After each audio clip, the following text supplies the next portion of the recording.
Hello friends, welcome back to civil design. It is one of the best channel for civil engineers.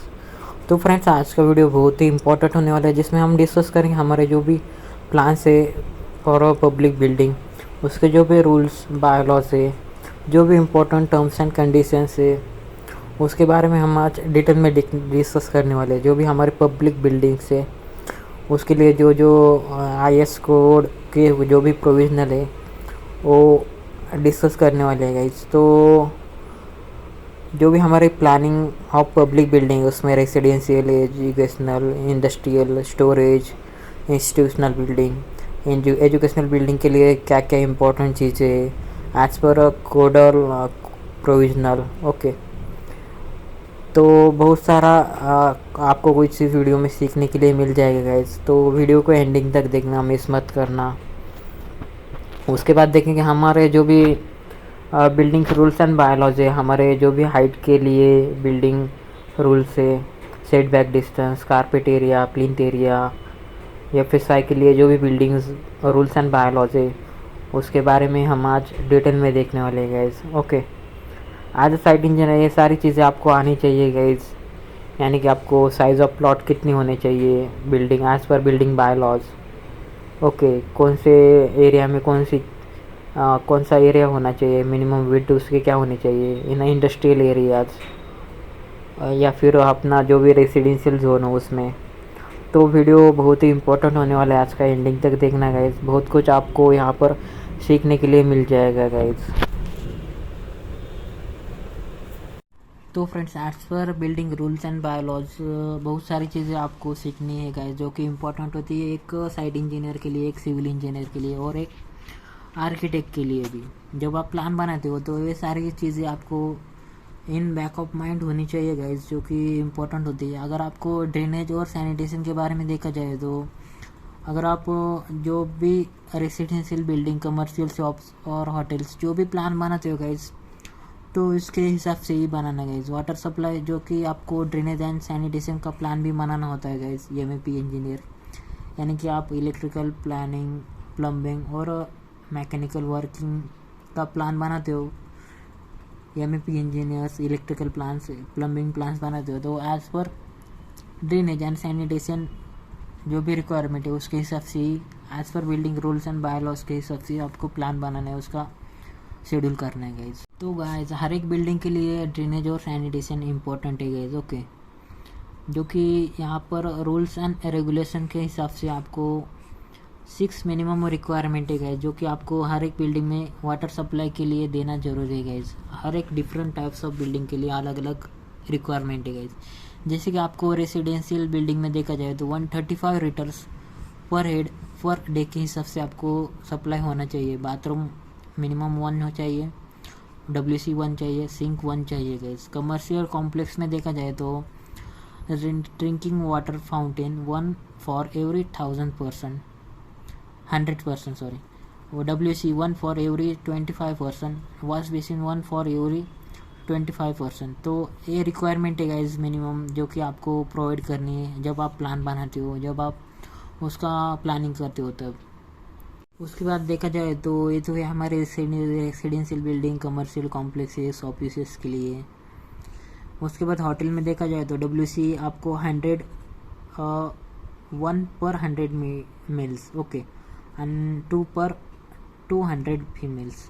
तो same ही हो गए, 1 पर 100 person बनाना है, जो कि आपको इम्पोर्टेंट होता है गाइज। उसके बाद यूरिनल्स 1 पर 50 मेल्स, ओके, जो कि इम्पोर्टेंट चीज़ है गाइज। इसके पहले भी हमने रूम के साइजेस के बारे में देखा है, हर एक रूम की साइजेस कितनी होनी चाहिए, उसकी हाइट कितनी होनी चाहिए, मिनिमम स्क्वायर मीटर एरिया कितना होना चाहिए गाइज। वो हाउस इसके पहले वीडियोस में भी हमने डिटेल में डिस्कस किया है गाइज। अगर आपने वो वीडियोस नहीं देखे तो प्लीज़ एक बार देख लीजिए गाइज। बहुत ही इम्पोर्टेंट चीज़ें वहाँ पर मिल जाएगी आपको, बहुत कुछ वहाँ पर आपको सीखने के लिए मिल जाएगा गाइज। तो गाइज, यहाँ पर ड्रेनेज एंड सैनिटेशन के बारे में और देखा जाए तो ये तो देखा हमने रेसिडेंशियल, कमर्शियल होटल्स में। अगर आपने यहाँ पर और देखा जाए तो यहाँ पर एजुकेशनल बिल्डिंग के लिए आपको जो भी रिक्वायरमेंट है 1 WC फॉर जो भी 35 peoples, 45 litres for head per day के हिसाब से, ओके, उसके बाद हॉस्पिटल में आपको 1/8 बेड WC चाहिए, W बेसिन वॉश बेसिन चाहिए, 2 for 30 बेड्स।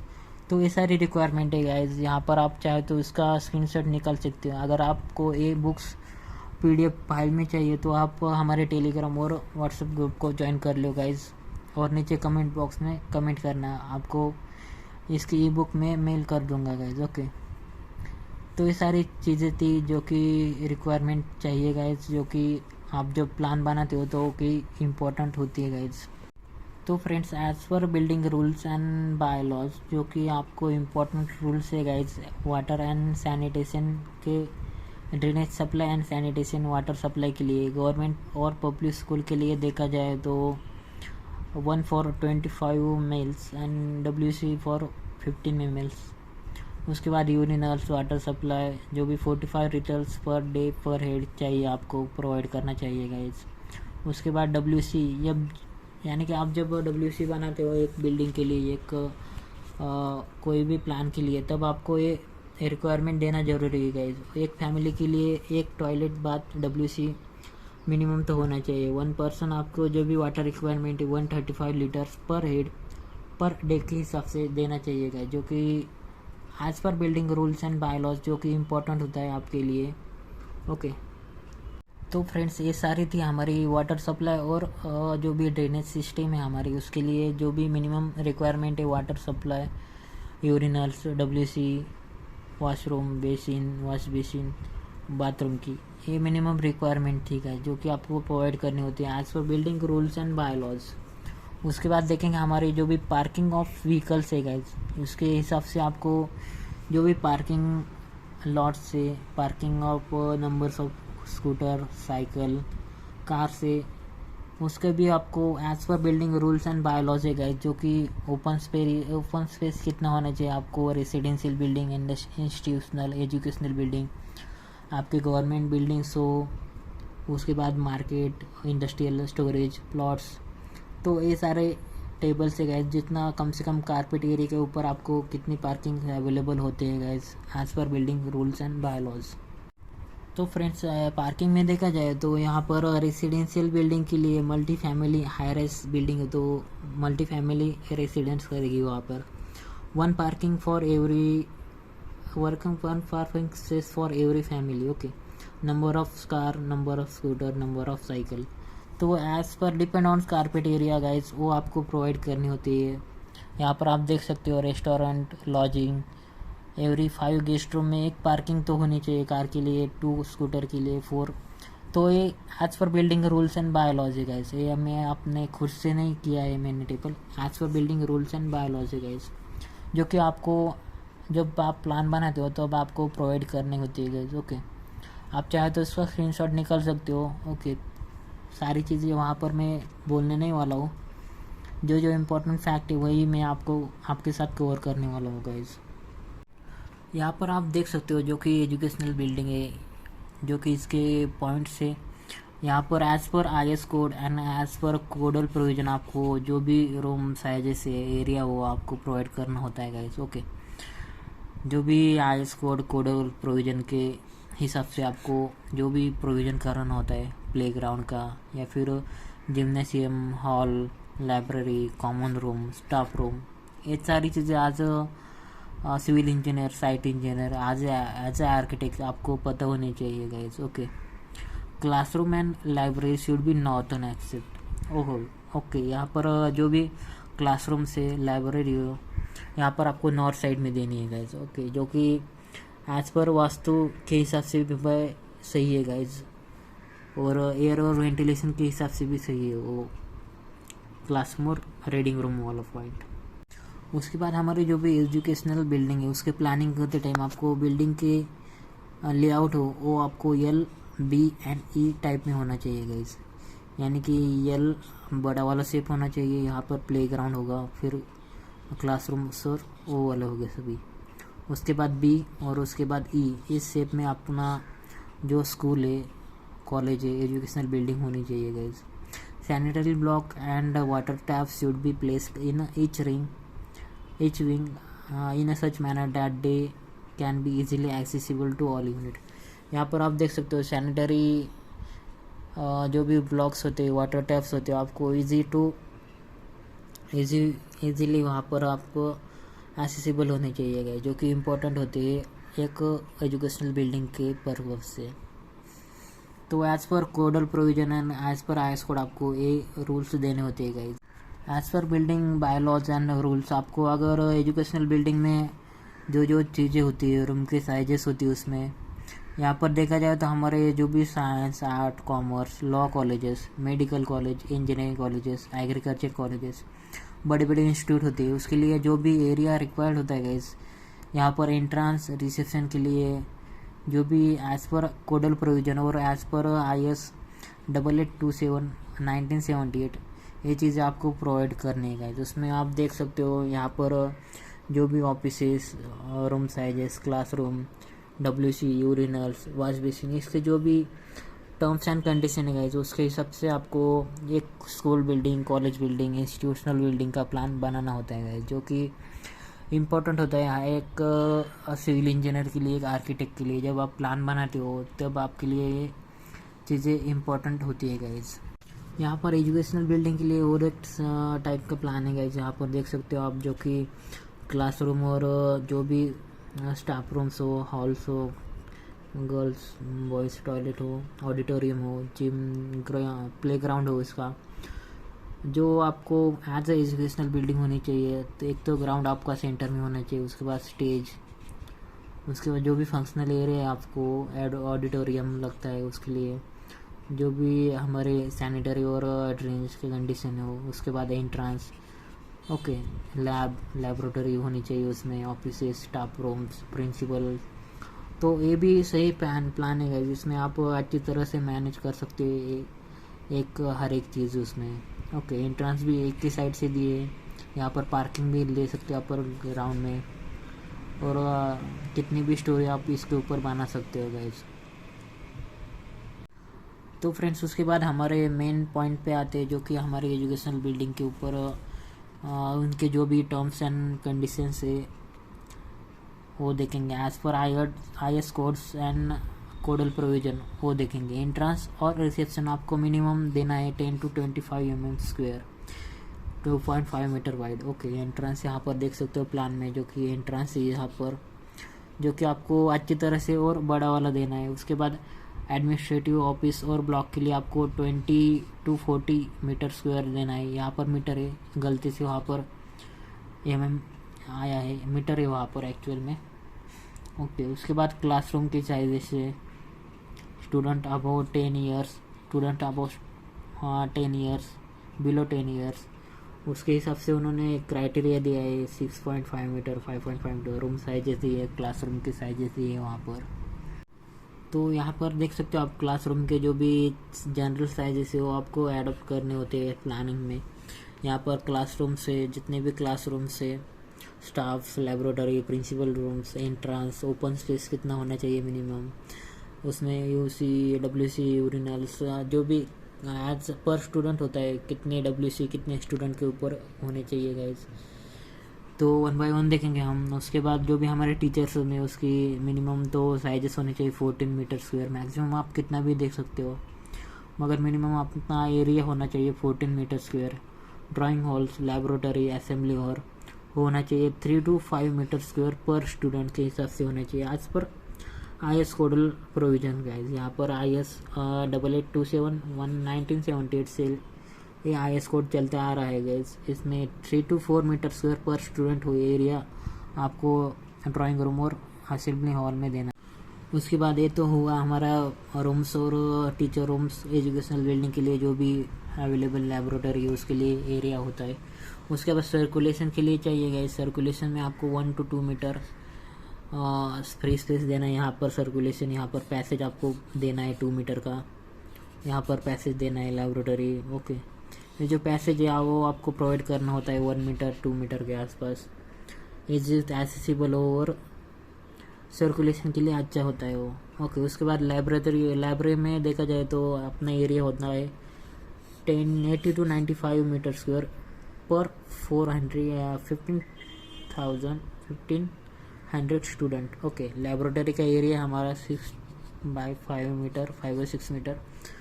तो एज पर 80 to 95 मीटर स्क्वायर होता है 1500 स्टूडेंट के लिए, जो कि इम्पोर्टेंट है एज पर IS कोडल प्रोविज़न है।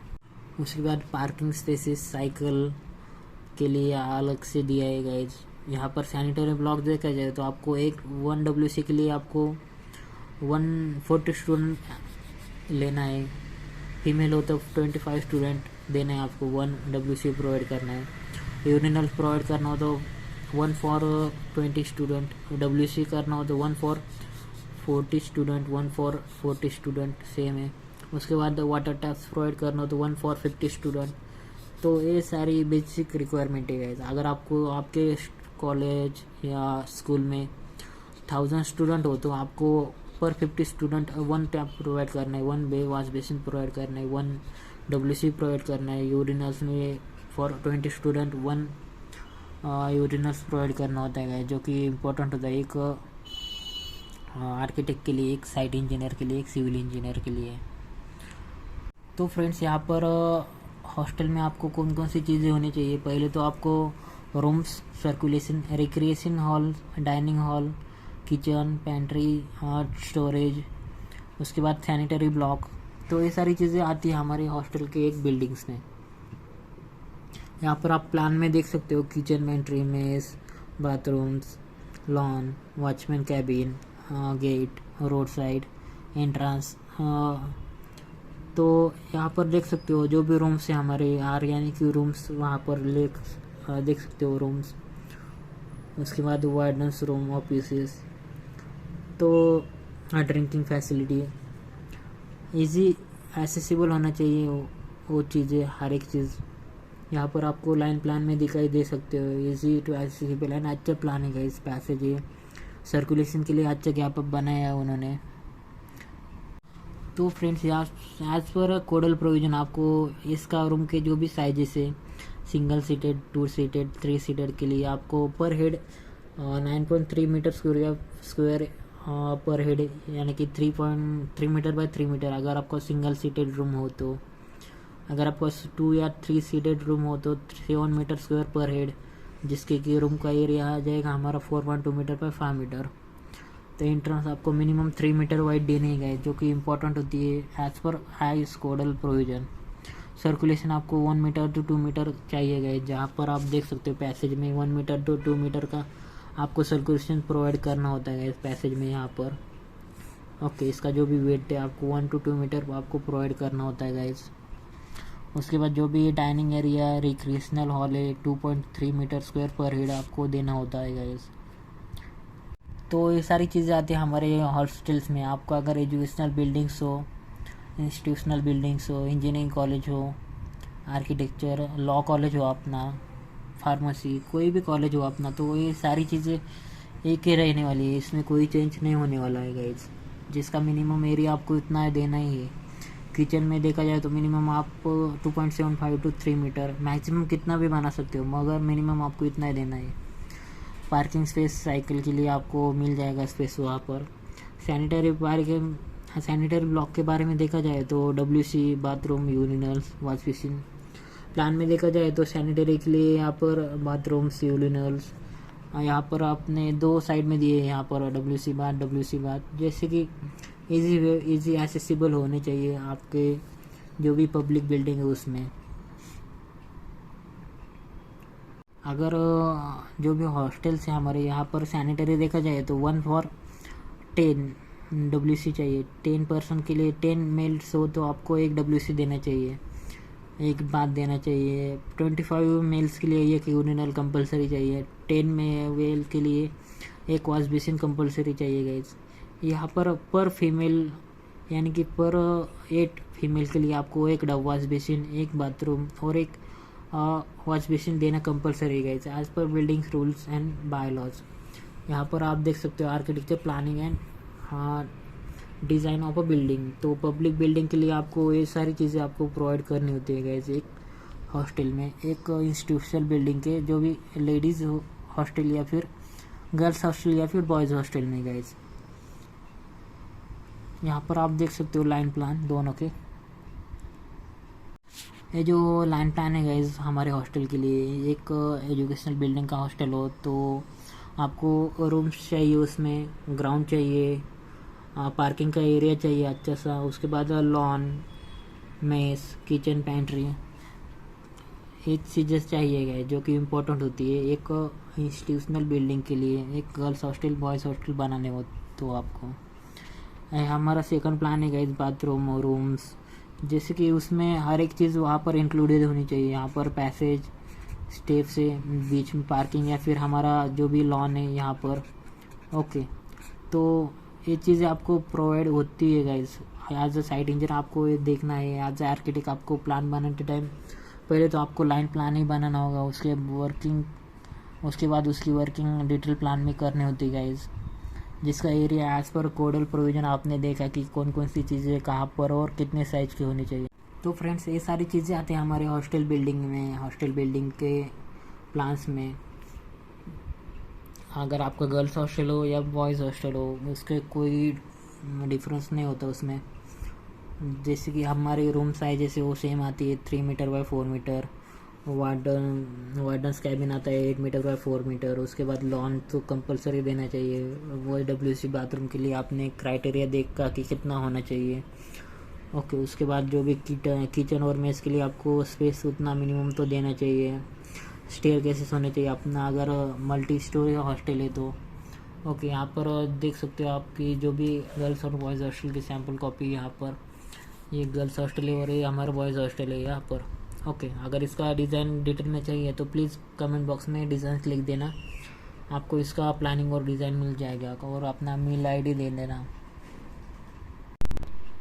तो गाइस आज हम देखने वाले बिल्डिंग रूल्स और बायलॉज, जो कि रिक्वायरमेंट ऑफ साइट, आपकी साइट कैसी होनी चाहिए उसके बारे में हम आज डिटेल में देखने वाले।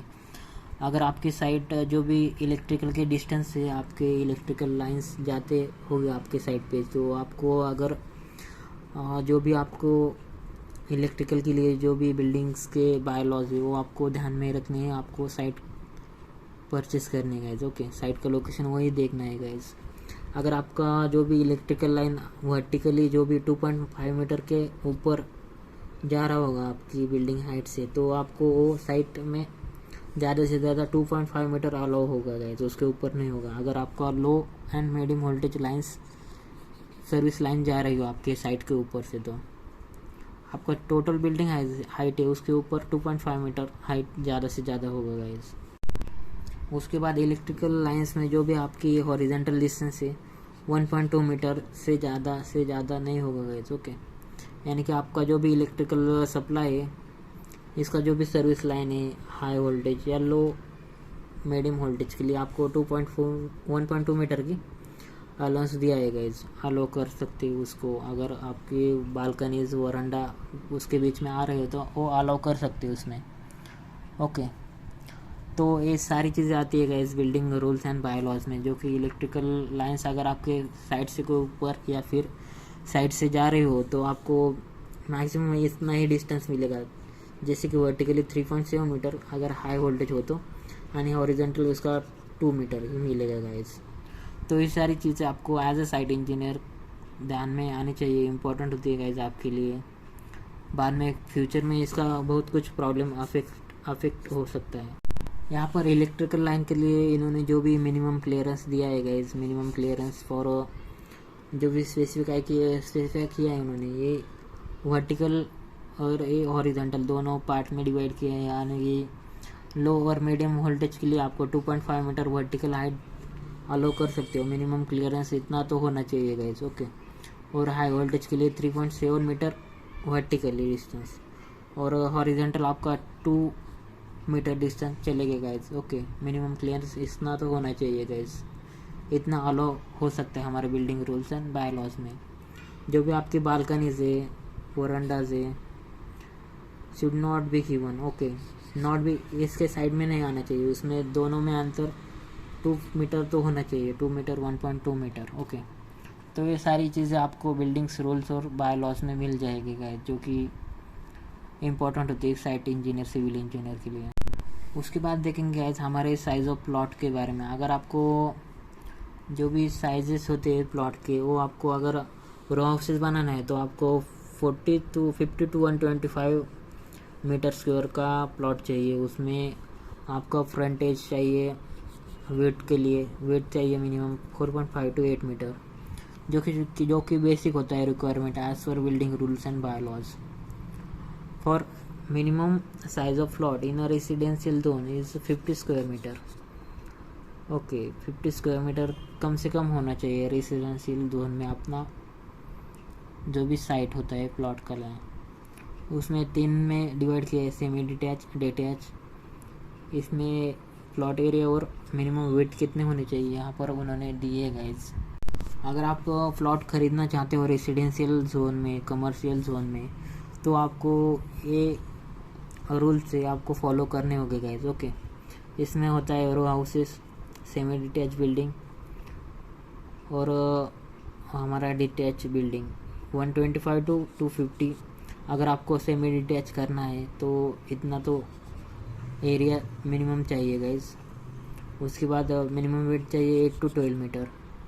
अगर आपको डिटैच बिल्डिंग चाहिए तो मिनिमम 250 मीटर स्क्वायर और फ्रंटेज चाहिए उसका 12 मीटर के आसपास। तो ये सारी चीज़ें गाइज हमारे आती है बिल्डिंग रूल्स एंड बायलॉज में, जो कि इम्पोर्टेंट होती है एक सिविल इंजीनियर के लिए। अगर आप स्टूडेंट हो तो भी रिक्वायरमेंट होती है इसकी, जो कि बेसिक नॉलेज है गाइज। ओके, बाद में कोई प्रॉब्लम नहीं आता, कोई दिक्कत नहीं आती इसमें प्लॉटिंग में।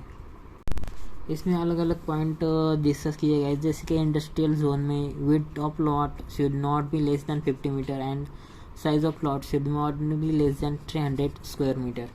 तो इंडस्ट्रियल जोन्स हो आपका तो चाहिए आपको 15 मीटर से कम नहीं चाहिए और उसका एरिया चाहिए आपको 300 स्क्वायर मीटर। और अदर बिल्डिंग के लिए जैसे कि अपना सिनेमा हॉल हो, एक कार्यालय हो, अपना कोई पेट्रोल पंप स्टेशन हो, तो इसके लिए अलग अलग रूल्स है। जैसे कि बिल्डिंग रूल्स एंड बायलॉज में आप देख सकते हो यहाँ पर, जैसे कि आपको सिनेमा हॉल्स में अगर 3 स्क्वायर मीटर पर सीट के हिसाब से आपको उसको डिवाइड करना पड़ेगा। सिनेमा हॉल में पर सीट के हिसाब से 3 स्क्वायर मीटर पर सीट के हिसाब से।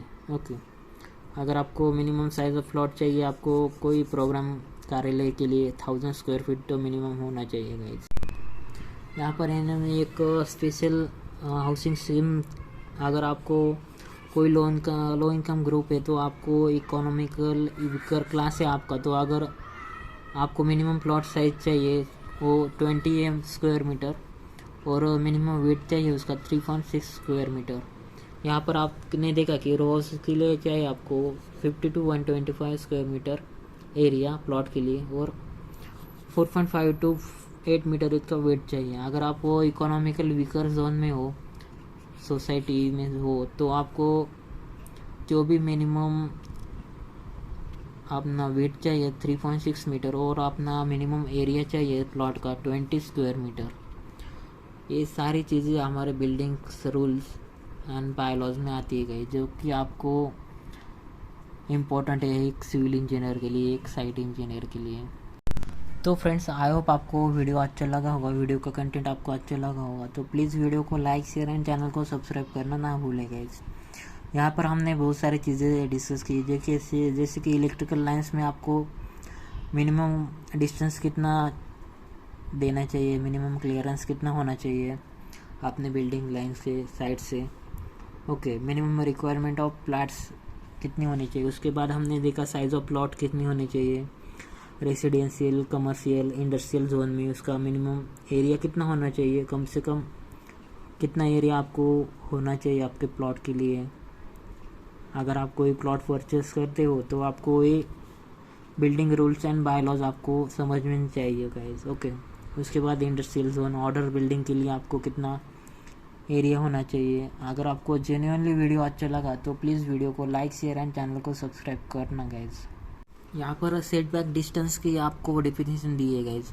The distance measured from the centre line of a road up to which the plinth of the building may be extend. Okay, यानी कि आपको सेंटर ऑफ अ रोड से जो भी प्लिंथ ऑफ बिल्डिंग है वहाँ से आप जितना एक्सटेंड कर सकते हो वहाँ पर आपको सेटबैक डिस्टेंस मिल जाएगा गाइज वहाँ से। ओके, यहाँ पर आपको एक टेबल दिखाई दे रहा है, इसमें लिखा है कि for village road and minimum set back distance कितना होना चाहिए, यानी ratio of column 2 to column 3 to column 2। Okay, अगर विलेज रोड हो आपको तो रेसिडेंशियल बिल्डिंग इंडस्ट्रियल बिल्डिंग के लिए अलग सेट बैक डिस्टेंस है, और अपना कॉलम 1 और 2 का जो डिफरेंस है रेशियो दिया है उन्होंने। ओके, यहाँ पर आपको इजी वे में समझना है तो हम देखेंगे यहाँ पर कि ये जो सेट बैक डिस्टेंस होता है गाइस, ये आपको अच्छी तरह से पार्किंग फ्यूचर अगर रोड वाइडनिंग हो सकता है इसलिए वो प्रोवाइड किया जाता है। उसके बाद व्हीकल की पार्किंग स्पेस अवेलेबल होता है इससे। उसके बाद free ventilation, free circulation of air मिलता है यहाँ से। यहाँ पर आप देख सकते हो road widening in future, parking of vehicles, और फ्री वेंटिलेशन के लिए आपको सेट बैक डिस्टेंस देना ज़रूरी है गाइस।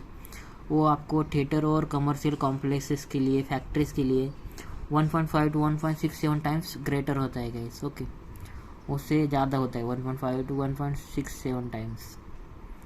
तो ये सारी चीज़ें आपको as a site engineer, as a civil engineer आपको आनी चाहिए गाइस, जो कि इम्पोर्टेंट होती है एक बिल्डिंग के रूल्स और रेगुलेशन के हिसाब से गाइस। जो कि आप अगर बिल्डिंग लाइन में, कंस्ट्रक्शन लाइन में है तो ये सारी चीज़ें बेसिक है गाइस, जो कि आपको इम्पोर्टेंट आनी चाहिए गाइस। यहाँ पर आपने एक चीज़ ऑब्जर्व की इस टेबल में, village road, major district road, national और स्टेट हाईवे के लिए आपको जो भी रेसिडेंशियल बिल्डिंग है उसका मिनिमम सेट बैक डिस्टेंस है अपना जो भी 9 मीटर, 15 मीटर और 13 मीटर। इंडस्ट्रियल बिल्डिंग के लिए 15 मीटर, 24 मीटर और हमारा होता है 45 मीटर। और ये रेशियो आपको बाद में बताऊंगा ये रेशियो क्या है असलियत में। ये जो डिस्टेंस होता है guys, minimum set back distance, यानी कि आपको अगर फ्यूचर वाइडनिंग हो रोड का हो सकता है इसलिए आपको ये छोड़ना पड़ता है guys. 9 metre for village road और 15 metre for MDR and 30 metre for हमारे स्टेट हाईवे और नेशनल हाईवे के लिए गाइस, फॉर रेसिडेंशियल बिल्डिंग के लिए। तो ये सारी चीज़ें थी हमारे सेट बैक डिस्टेंस और हाइट ऑफ बिल्डिंग के बारे में गाइस, जो कि इम्पोर्टेंट है आपको जानना। उसके बाद जो भी बिल्डिंग्स रूल्स एंड बायलॉज में हमारे जो भी वेंटिलेशन होते हैं शाफ्ट के लिए, आपके अगर बिल्डिंग की हाइट 10 मीटर है यानी कि आप, तो आपको 1.2 मीटर स्क्वायर का शाफ्ट देना है गाइस वेंटिलेशन के लिए। उसका 1 डायमेंशन जो होना चाहिए 0.9 मीटर होना चाहिए, यानी कि 1 मीटर के 90 सेंटीमीटर के आसपास। ओके, उसी तरह आपके हाइट अब 12 मीटर है, 18 मीटर है, 24 मीटर है, इसके हिसाब से आपको ये वेंटिलेशन ऑफ शाफ्ट देना है गाइस। ओके, तो ये सारी चीज़ें वेंटिलेशन के, आपको एयर के वेंटिलेशन, सर्कुलेशन ऑफ एयर के लिए इसेंशियल होती है एज पर building rules and biology guys, जो कि मिनिमम एरिया और मिनिमम उसका 1 डायमेंशन दिया है शाफ्ट के लिए, जो कि इम्पोर्टेंट है हर एक साइट इंजीनियर के लिए समझना। उसके बाद है गाइस हमारे बिल्डिंग रूल्स एंड बायोलॉजी में मेन फंक्शन है गाइस उसका, जो भी ओपन स्पेस है हमारे बिल्डिंग के आगे, कमर्शियल हो या फिर इंडस्ट्रियल हो। अदर बिल्डिंग्स में आते हैं हमारे educational building, assembly building, business, storage building, industrial sets आते हैं, उसमें इंडस्ट्रियल बिल्डिंग्स आते हैं, हजार्डस बिल्डिंग्स आते हैं। उसके लिए अलग अलग टर्म्स है गाइस, कितना ओपन स्पेस होना चाहिए हमारे बिल्डिंग के आगे, जो कि हमारे कमर्शियल बिल्डिंग हो या फिर इंडस्ट्रियल बिल्डिंग हो, कितना ओपन स्पेस होना चाहिए ज़रूरी होता है। तो उसके लिए हम डिटेल में देखने वाले गाइस कि आगे ओपन स्पेस आपको कितना देना चाहिए, मिनिमम कितना स्पेस ओपन स्पेस होना चाहिए गाइस। जैसे यहाँ पर देख सकते हो आप, एजुकेशनल और इंस्टीट्यूशनल बिल्डिंग के लिए आपको ओपन स्पेस देना है गाइस, जो कि 6 मीटर के ऊपर ही होना चाहिए, not be less than 6 metre के आगे ही होना चाहिए होगा। मिनिमम आप 6 मीटर दे सकते हो। तो फ्रेंड्स, बिल्डिंग बायलॉज में आप देख सकते हो यहाँ पर कि जो हमारे एजुकेशनल बिल्डिंग, इंस्टीट्यूशनल बिल्डिंग है, यहाँ पर मिनिमम आपको 6 मीटर जो ओपन स्पेस फ्रंट व्यू में होना चाहिए गाइस। उसके बाद आप लिए अगर असेंबली बिल्डिंग है तो वहाँ पर भी आपको front should not be less than 12 metre. Okay, and आपको open spaces should not be less than 6 metre. तो फ्रंट आपको 12 मीटर के आसपास होना चाहिए। उसके बाद ओपन स्पेसेस आपको 6 मीटर के ऊपर ही होना चाहिए। उसके बाद आपको बिजनेस और स्टोरेज बिल्डिंग में देखा जाए तो ओपन स्पेसेस होना चाहिए उसको 4.5 मीटर के ऊपर ही होना चाहिए, उसके अंदर नहीं चलेगा। Not less than 4.5 metre. तो ये सारी चीज़ें आपको इम्पोर्टेंट है गाइज। आज सिविल इंजीनियर आपको पता होनी चाहिए बिल्डिंग रूल्स एंड बायलॉज में कौन कौन सी चीज़ें आपको ध्यान में रखनी चाहिए गाइज। उसके बाद हमारा मेन पॉइंट है गाइज बिल्डिंग रूल्स में बायलॉज में। अगर आपकी इंडस्ट्रियल बिल्डिंग हो कोई भी, तो आपको ओपन स्पेसेस कितना देना चाहिए। अगर आपकी हाइट ऑफ बिल्डिंग 16 मीटर के आसपास हो तो आपको 4.4 मीटर मिनिमम देना चाहिए ओपन स्पेस। ओके, उसके ऊपर आपको हर एक मीटर के लिए आपको 0.20 मीटर बढ़ाना है गाइस ओपन स्पेस। यानी कि यहाँ पर देख सकते हो आप, increase to the open spaces 0.20 metre 0.25 metre for every increase of 1 metre. Okay, अगर 17 मीटर होगी तो इसमें 0.25 मीटर ऐड करना, 18 मीटर हो गई तो प्लस 0.25, 19 प्लस 0.25, इस तरह आपको 0.25 मीटर हर एक मीटर के हाइट से ऊपर बढ़ाना है गाइस।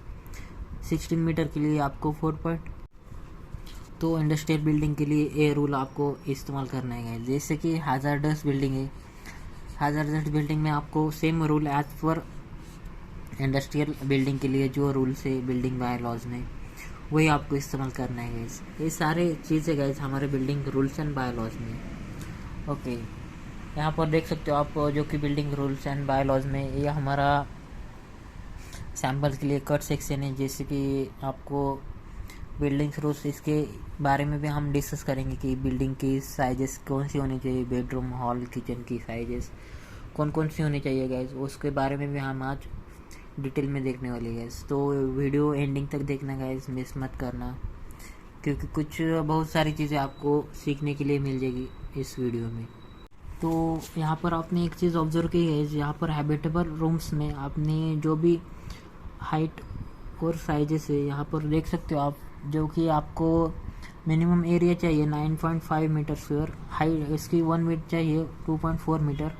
और उसके बाद अगर आप लो इनकम ग्रुप में या फिर इकोनॉमिकल वीकर सेक्शन में आते हो तो आपको मिनिमम रिक्वायरमेंट वो should not be less than 12.5 metre square और मिनिमम विड्थ 2.4 मीटर।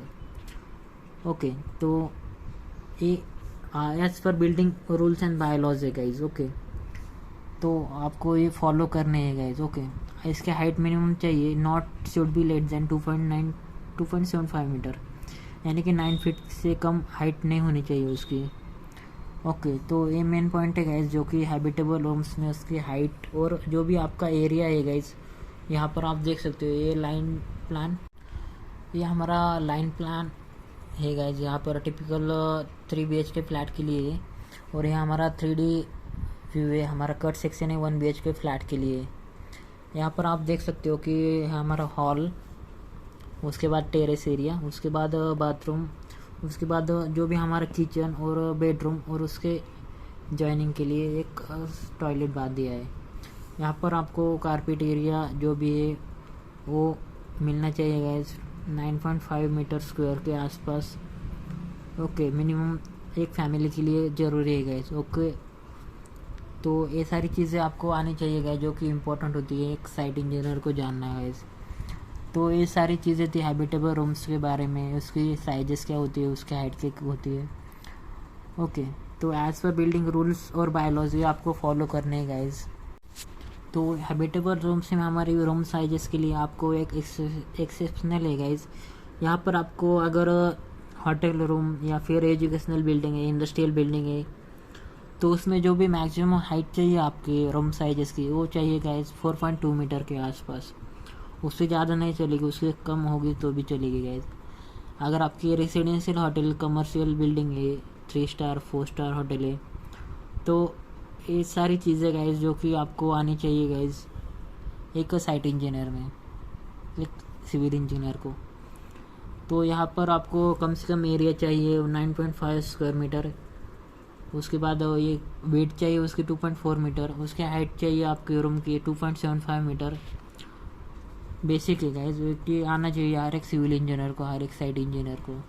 उसके बाद हमारे बिल्डिंग रूल्स एंड बायलॉज में हम देखेंगे किचन की साइजेस कितनी होनी चाहिए गाइज। किचन में देखा जाए तो आपको किचन में चाहिए गाइज, किचन का जो एरिया है वो not less than 5.5 square metre. Okay, और उसकी मिनिमम वन साइडेड विड्थ होनी चाहिए 1.8 मीटर। ओके, यानी कि 6-7 फीट के आसपास उसकी विड्थ होनी चाहिए वन साइडेड। और इसका एरिया कम से कम 5.5 स्क्वायर मीटर होना चाहिए गाइज। इन अगर आपको डाइनिंग रूम अटैच होना है तो उसके लिए area not less than 9.5 square metre और मिनिमम विड्थ चाहिए 2.5 मीटर अगर उसका डाइनिंग एरिया अटैच है तो। ओके, अगर अटैच नहीं हो तो आपको ये 5.5 और 1.8 का क्राइटेरिया पूरा करना है गाइज। तो ये सारी चीज़ें इम्पोर्टेंट है गाइज। आप जब प्लान बनाते हो, आर्किटेक्चर प्लान बनाते हो, बिल्डिंग का 2D 3D प्लान बनाते हो, तो आपको इसेंशियल है गाइज कि किचन की साइजेस कौन सी लेनी चाहिए, आपके living room, bathroom, water closets की साइजेस कौन सी होनी चाहिए, कितने मीटर स्क्वायर का एरिया होना चाहिए कम से कम। ओके, तो आप जब industrial, residential, commercial building, school का प्लान बनाते हो तो ये सारी चीज़ें ध्यान में रख के ही बनाना गाइज कि उसकी हाइट कौन सी होनी चाहिए। ओके, उसके बाद रूम्स का एरिया कितना होना चाहिए किचन में, बेडरूम में। ओके, तो WC में बाथरूम का एरिया मिनिमम और मैक्सिमम कौन सा कितना होना चाहिए गाइज, ये सब सोच समझ कर ही आप प्लान बनाना गाइज। ओके, जो कि इम्पोर्टेंट होता है एक सिविल इंजीनियर के लिए, आर्किटेक्ट के लिए, साइट इंजीनियर के लिए भी। तो गाइज उसके बाद देखेंगे हमारे जो भी बाथरूम और वाटर क्लोजेस WC के जो मिनिमम एरिया रिक्वायरमेंट है उसके बारे में। यहाँ पर देख सकते हो बाथरूम का area should not be less than 1.8 metre, यानी width should be minimum 1.2 metre होनी चाहिए। आपका अगर बाथरूम का एरिया 1.8 मीटर होना चाहिए, कम से कम होना चाहिए उसमें। यहाँ पर देख सकते हो बाथरूम एरिया 1.8 स्क्वायर मीटर होना चाहिए और उसकी एक विड्थ होनी चाहिए वो 1.2 मीटर होनी चाहिए। ओके, मिनिमम तो इतना होना चाहिए गाइज, जो कि इम्पोर्टेंट होता है as per building rules and bylaws के हिसाब से, जो कि आपको फॉलो करने हैं जब आप प्लान बनाते हो, 2D प्लान, एलिवेशन बनाते हो, उसका जो भी हाइट भी आपको कंसिडर करनी होती है गाइज प्लान में। एलिवेशन में 3D वेव में 3D सेक्शन में आपको एलिवेशन की जो हाइट है वो भी कंसिडर करनी होती है as per building rules and bylaws. यहाँ पर WC की मिनिमम साइज है 1.1 स्क्वायर मीटर, मिनिमम विड्थ है उसकी 0.9 मीटर यानी कि 3 फीट। ओके, अगर आपका कंबाइन है टॉयलेट बाथ तो आपको मिनिमम उसका जो एरिया है वो लेना है 2.8 स्क्वायर मीटर और उसकी मिनिमम साइड्स ऑफ विड्थ लेनी है 1.42 मीटर गाइज। ओके, तो ये सारी चीज़ें थी guys as a civil engineer, site engineer, जो कि आनी चाहिए, जो कि इम्पोर्टेंट होती है guys as a civil engineer. Okay, तो ये सारी चीज़ें आपको आनी चाहिए एज पर building rules and bylaws. यहाँ पर आपने देखा कि हैबिटेबल रूम्स, किचन, जो कि उसके साइजेस होती है मिनिमम, मैक्सिमम, उसकी हाइट जो भी मिनिमम आपको कंसिडर करनी है। ओके, उसके बाद जो भी WC बाथरूम के लिए साइजेस कौन सी कंसिडर करनी है गाइज। तो फ्रेंड्स यहाँ पर जो भी इम्पोर्टेंट चीज़ें वही मैंने डिस्कस की है। यहाँ पर आपने बाथरूम के साइजेस के बारे में देखा, मिनिमम अगर आपका अटैच हो तो 2.8 और उसका 1 डायमेंशन होना चाहिए 1.2 मीटर। अगर आपका सेपरेट टॉयलेट बाथ है तो उसका WC के लिए 1.1 मीटर एरिया होना चाहिए और उसका विड्थ होना चाहिए 0.9 मीटर। उसके लिए आपको हाइट चाहिए गाइज, मिनिमम उसकी हाइट चाहिए 2.2 मीटर यानी कि 7 फीट मिनिमम हाइट चाहिए गाइज उसकी, अगर आपके बाथरूम और टॉयलेट के लिए सीलिंग से मेजर किए तो। Okay, lowest point of ceiling से मेजर किए तो अदर रिक्वायरमेंट ये सारी चीज़ें इंपॉर्टेंट नहीं है गाइज। जो कि इम्पोर्टेंट चीज़ें हाइट, उसका एरिया कितना होना चाहिए, उसमें जो चीज़ें इंक्लूडेड होती है। यहाँ पर minimum size of bathrooms and WC यहाँ पर दिए गाइज, इंडिपेंडेंट WC यहाँ पर 1.1, 1.3 बाई 1.2 मीटर। तो फ्रेंड्स आप जब बिल्डिंग प्लान्स बनाते हो, 3D व्यू बनाते हो, इसका कट सेक्शन बनाते हो, तब आपको ये चीज़ें एसेंशियल है जो कि इम्पोर्टेंट होती है एक सिविल इंजीनियर को। ओके, जब आप प्लान बनाते हो उसका रूम का साइजेस कितना होना चाहिए, ओके, उसके टेरेस में कितना एरिया देना चाहिए, किचन में कितना एरिया होना चाहिए, कारपेट एरिया कितना होना चाहिए कम से कम, उसके हाइट के जो भी buildings rules and bylaws होती है गाइज उसके हिसाब से आपको देनी होती है गाइज। ओके, उसमें हर एक रूम का साइजेस मिनिमम और मैक्सिमम दिया गया है गाइस, उसकी हाइट दी है।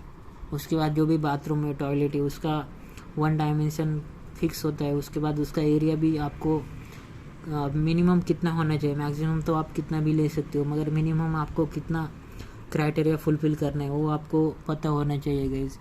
यहाँ पर आप देख सकते हो कट सेक्शन है 2 BHK प्लान के लिए। ओके, तो फ्रेंड्स यहाँ पर आप देख सकते हो कि प्लिंथ एरिया में आपको कौन कौन सी चीज़ें इंक्लूडेड होती है और कौन कौन सी नहीं होती। यहाँ पर लॉफ्ट इंक्लूडेड नहीं होता। उसके बाद इंटरनल शाफ्ट जिसका size greater than 2 metre square है वो प्लिंथ एरिया में नहीं इंक्लूडेड होता। उसके बाद जो भी अनक्लोज बालकनी आपकी ओपन बालकनी है तो वो भी इंक्लूडेड नहीं होती। उसके बाद towers, domes and less they from a storey. उसके बाद आर्किटेक्चर बर्न्स एंड कॉर्नेसिस। उसके बाद वर्टिकल सब ब्रेकर्स। तो ये सारी चीज़ें आपको प्लिंथ एरिया में इंक्लूडेड नहीं करनी है गाइस। ओके, तो ये सारी थी हमारे प्लिंथ एरिया के बारे में, जो कि आपको जानना इम्पोर्टेंट है कि बिल्डिंग रूल्स एंड बायलॉज में कौन कौन सी चीज़ें आती है इन प्लिंथ एरिया गाइस। उसके बाद देखेंगे हमारे फ्लोर एरिया में कौन कौन सी चीज़ें आती है और कौन कौन सी नहीं आती। फ्लोर एरिया यानी कि अपना जो भी प्लिंथ एरिया माइनस वॉल, इसको आप कारपेट एरिया भी बोल सकते हो। ओके, यहाँ पर आप कारपेट एरिया भी उसको बोल सकते हैं। इसमें कौन कौन सी चीज़ें नहीं आती, डोर्स, अदर ओपनिंग, ये आती है guys. Okay, internal pillars, support, plaster along the walls exceeding 300 या मीटर स्क्वायर। तो प्लास्टर अलॉन्ग द वॉल्स ये भी चीज़ें वहाँ पर आती है फ्लोर एरिया में। तो इसमें कौन कौन सी चीज़ें नहीं आती गाइज, यहाँ पर देख सकते हो। Plaster along walls less than 300 metre square area. उसके बाद fire places projecting beyond the face of wall. तो ये सारी चीज़ें थी फ्लोर एरिया के बारे में गाइज, जो कि आप देख सकते हो यहाँ पर। एक प्लिंथ एरिया है, floor area, built up area, carpet area, okay, FSI। उसके बाद देखेंगे हमारे बिल्टअप एरिया, यानी कि जो भी आपका फ्लोर का एरिया कवर होता है उसे हम बिल्टअप एरिया कहते हैं guys. It included everything covered under the roof area occupied by the balcony staircase is excluded from the built up area. Okay, तो यहाँ पर देख सकते हो आप, यहाँ पर बस आपको बालकनीज और staircase is excluded from the built up area. Balconies and staircase का जो सेक्शन है कॉमन एरिया, आपको वो बिल्टअप एरिया में नहीं लेना है गाइस। तो ये थी हमारे बिल्टअप एरिया, जो कि ऑल फ्लोर्स इंक्लूडेड होते हैं। ऑल फ्लोर्स का एरिया वहाँ पर कवर किया जाता है आपको। FSI यानी कि आप देख सकते हो कि all floor area divide by plot area. यहाँ पर आप देखेंगे आगे FAR यानी FSI। यहाँ पर आपने एक चीज़ ऑब्जर्व की गाइज, यहाँ पर जो भी कारपेट एरिया है इसमें आप देख सकते हो। कारपेट एरिया यानी कि आप जहाँ पर कारपेट देख सकते हो, कारपेट यहाँ पर हो सकता है। कारपेट एरिया में अपना कौन कौन सा नहीं आता है। कारपेट एरिया यानी कि अपना यूजेबल रूम का जो भी एरिया है गाइज उसे हम कारपेट एरिया बोलते हैं। जहाँ पर आप कारपेट फैला सकते हो वहाँ पर, यानी कि यूजेबल रूम का जो भी एक्चुअल एरिया है यूजेबल, उसका हम कारपेट एरिया कहते हैं गैस। उसमें कौन कौन सी चीज़ें इंक्लूडेड नहीं होती गैस, sanitary accommodation, verandas, corridor, passages, store for building, domestic building, staircases, shaft from lift, garbage, air conditions, duct, plant, ये सारी चीज़ें कारपेट एरिया में इंक्लूडेड नहीं होती गैस। Okay, not included in the carpet area. उसके बाद इम्पोर्टेंट पार्ट है गाइस हमारा FSI, यानी कि FAR भी बोला जाता है, फ्लोर एरिया रेशियो और फ्लोर इंडेक्स रेशियो भी बोला जाता है उसे। तो दोनों सेम एक ही टर्म्स है गाइस। यहाँ पर देख सकते हो आप, फ्लोर एरिया रेशियो यानी FSI यानी built up area of all floors divide by हमारा प्लॉट एरिया। तो ये मेन फॉर्मूला है गाइस। बिल्टअप एरिया आपने जितने भी फ्लोर से उनका एरिया का एडिशन करना है आपको, और डिवाइड बाय प्लॉट एरिया। आपके जो भी रूल्स है, बिल्डिंग रूल्स एंड बायलॉज है गाइस, आपके जो भी सिटीज़ मेट्रो सिटीज़ में अलग अलग होते हैं। ओके, उस हिसाब से आपको जो भी आप PWD इंजीनियर है या आपको एज अ रजिस्टर इंजीनियर है तो आपको ये इसकी जो भी रूल्स है आपको वो मेट्रो सिटीज़ में जो भी नगर पालिका है, महानगर पालिका है, वहाँ पर आपको मिल जाएगा guys. Okay, public works department में अलग industrial building, residential building, commercial building के अलग अलग एफएसआई होते हैं गाइस। 1.4 1.5 1.6 2 ऐसे एफएसआई आपको प्रोवाइड करने रहते हैं गाइस। आज पर आपके एरिया के जो भी रूल्स है, रेगुलेशंस है, बिल्डिंग बायलॉज है, उसके हिसाब से आपको वो जो बिल्डिंग के रूल्स है गाइस, उसके हिसाब से आपको एफएसआई प्रोवाइड करना रहता है। As a site engineer, as a civil engineer आपकी एक रिस्पॉन्सिबिलिटी है गाइस, जो कि एफएसआई आज पर बिल्डिंग रूल्स एंड बायोलॉजी ही होना चाहिए। उसका फार्मूला तो देखा आपने, built up area of all floors divide by plot area. Okay, अगर आपने प्लॉट एरिया को एफएसआई से मल्टीप्लाई किया तो अपना जो भी कंस्ट्रक्शन करना है घर का बिल्टअप एरिया वो आपको निकल के आ जाएगा गाइज। ये एफएसआई आपको मिल जाएगा आपने जो भी बिल्डिंग रूल्स एंड बायोलॉज में आपके जो भी पब्लिक वर्क्स डिपार्टमेंट है वहाँ से। तो फ्रेंड्स, आई होप आपको वीडियो अच्छा लगा होगा, वीडियो का कंटेंट आपको अच्छा लगा होगा, तो प्लीज़ वीडियो को लाइक, शेयर एंड चैनल को सब्सक्राइब करना ना भूलिए गाइस। ओके, और आने वाले वीडियोस में भी इतना ही अच्छा कंटेंट चाहिए आपको, तो प्लीज़ वीडियो को लाइक, शेयर एंड चैनल को सब्सक्राइब करना गाइस। और हमारे पहले वीडियोस देख लेना गाइस, बहुत सारी चीज़ें वहाँ पर हमने डिस्कस की है गाइस, जो कि बेसिक होती है एक साइट सिविल इंजीनियर के लिए। बहुत सारी चीज़ें वहाँ पर आपको आरसीसी ड्राइंग के रिलेटेड, ऑटोकैड के रिलेटेड, जो भी हमारे सॉफ्टवेयर के ड्राइंग से इलेक्ट्रिकल, प्लम्बिंग, जो भी रेट एनालिसिस है वहाँ पर हमने डिटेल में बताया गाइस। ओके, आपने अगर वो वीडियोस नहीं देखे तो प्लीज़ प्लेलिस्ट में जाकर देख लेना गाइस। एक कट सेक्शन है 2 BHK फ्लैट के लिए। अगर आपको ये पसंद आया हो तो प्लीज़ वीडियो को लाइक, शेयर एंड चैनल को सब्सक्राइब करना ना भूलें guys. Thank you, have a nice day.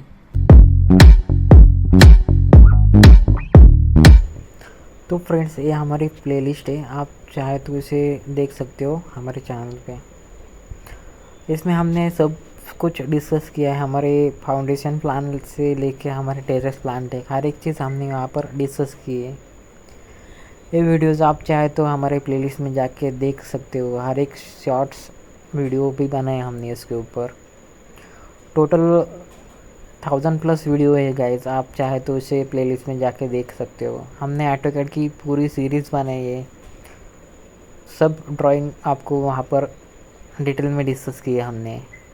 उसके बाद आपने ई टेंडरिंग के ऊपर भी बहुत सारे वीडियोस बनाए guys. E tendering system, GR, e tendering के लिए अप्लाई कैसे करना है, वो बहुत सारे वीडियोस आपको मिल जाएंगे गाइस। आप चाहे तो उसे प्लेलिस्ट में जाके देख लेना गाइस।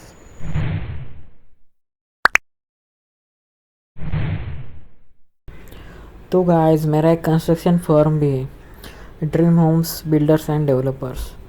अगर आपको कोई 3D एलिवेशन चाहिए, 3D प्लान चाहिए, या फिर आपको बिल्डिंग का कोई भी आरसीसी डिज़ाइन के रिलेटेड कोई भी वर्किंग चाहिए, एस्टिमेशन, प्लानिंग, शेड्यूलिंग, उसके बाद क्वांटिटी सर्वे का कोई भी वर्क हो, तो मुझे आप फ्रीली कॉल कर सकते हो गाइस।